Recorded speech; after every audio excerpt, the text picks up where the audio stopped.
ఏం తీసుకుంటారు? లేకపోతే మంచిగా ప్రస్తుతానికి మీ వినోదిని పంపిస్తే చాలు. ఏం మాట్లాడుతున్నావు? అవును, మీ వినోదిని తీసుకుంటా. పంపిస్తావా? తాగుతావా? అవును, మీ వాడి శరీరం నుండి రక్తాన్ని పిండి తాగుతా. మీ వాడి ధన అహంకారం అనే పడగ నుండి విషాన్ని తీసినట్టు మీ వాడి అహంకారం నుండి కొట్టేవాడికి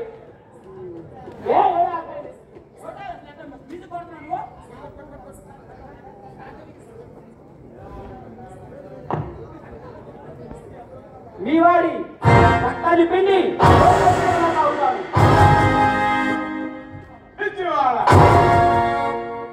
నా కొడుకంతా చిన్నవాడి కాదు.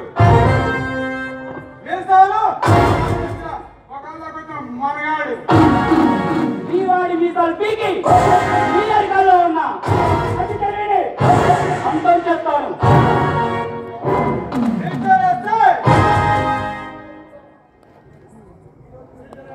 ఈ రోజుల్లో ప్రతి రాజకీయ నాయకుడికి సరికాలనే ఉంటుంది. అది ఎందుకో తెలుసా?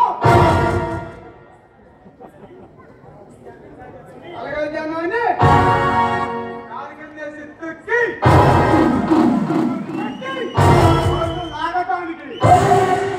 మిస్టర్ పాపారావు, పవిత్రమైన ఓటుని నోటిలో పని కొనాలని చూస్తున్నావు. ప్రతి వ్యక్తిని మోసం చేస్తున్నావు. ఆ వ్యక్తి మోసపోయానని తెలుసుకున్న నాడు ఈ వ్యక్తిత్వాన్ని దెబ్బతీస్తారు. జాగ్రత్త.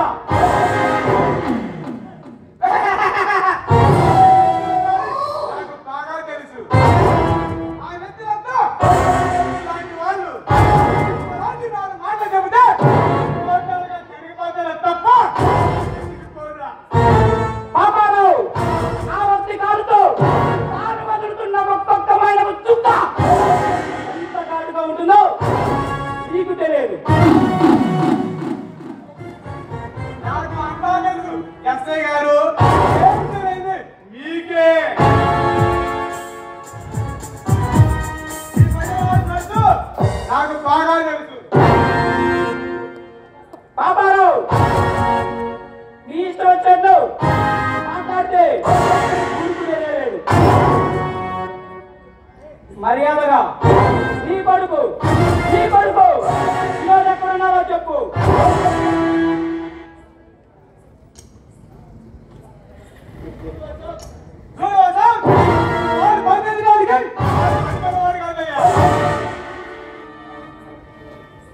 పక్కన నేర్చిన బలామణగాడు ఎంతలా బడా యోధులైనా చట్టం ముందు తలవంచి తీరాల్సిందే.